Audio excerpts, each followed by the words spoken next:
চাওক আজি খুব সুন্দৰ এটা দিনত আজি আমাৰ অল BTRSC ষ্টুডেণ্ট ইউনিয়নৰ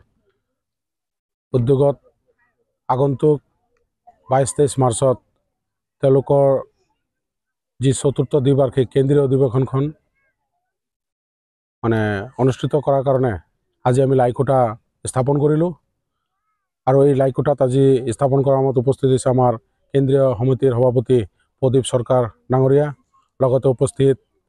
উপসভাপতি নয়ন সূত্ৰধৰ স্বপন মণ্ডল তথা উপস্থিত সংগঠনৰ সহকাৰী সম্পাদক অশোক দাস, ৰাজু দাস আৰু উপস্থিত আজি আমাৰ RC কমিটিৰ যি আমাৰ অভ্যৰ্থনা সমিতি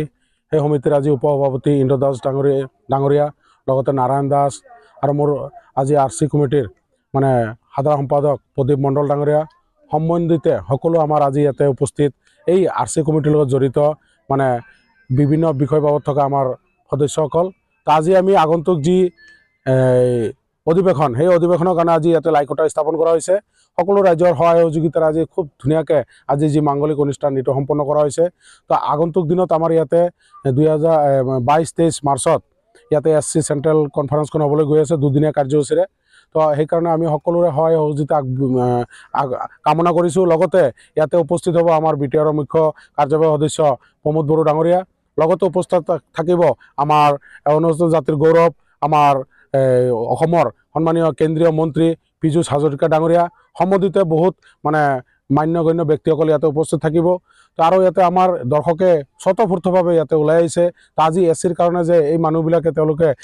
জাতিৰ কাৰণে ওলাই আহিছে তাৰ কাৰণে তেওঁলোকক ধন্যবাদ জ্ঞাপন কৰিছোঁ আৰু ৰাইজৰ ওচৰত ঈশ্বৰৰ ওচৰত প্ৰাৰ্থনা ৰাখি প্ৰাৰ্থনা কৰিছোঁ যাতে আগন্তুক দিনৰ যিটো অধিৱেশন এইটো সাফল্যমণ্ডিত হয় আৰু সকলো ক্ষেত্ৰতে আপোনালোকৰ সহায় সহযোগিতা পাই আছোঁ মিডিয়া হিচাপে আৰু আগন্তুক দিনতো আপোনালোকৰ সহায় সহযোগিতা কামনা কৰিছোঁ। মোৰ আমাৰ সভাপতি আছে চেণ্ট্ৰেল কমিটি প্ৰেচিডেণ্ট ষ্টুডেণ্ট ইউনিয়নৰ আগন্তুক চতুৰ্থ দ্বিবাৰ্ষিক কেন্দ্ৰীয় অধিৱেশন হ'বলৈ গৈ আছে আৰু সেই হিচাপে ইয়াতে লাইখুঁটা স্থাপন আজি কাৰ্যসূচী সুন্দৰভাৱে ইয়াত হৈছে যে আগন্তুক সময়ত আমি এই অধিৱেশনৰ জৰিয়তে আমি এটি কৰিব বিচাৰিছোঁ যে আগন্তুক BTR অঞ্চলত যিখিনি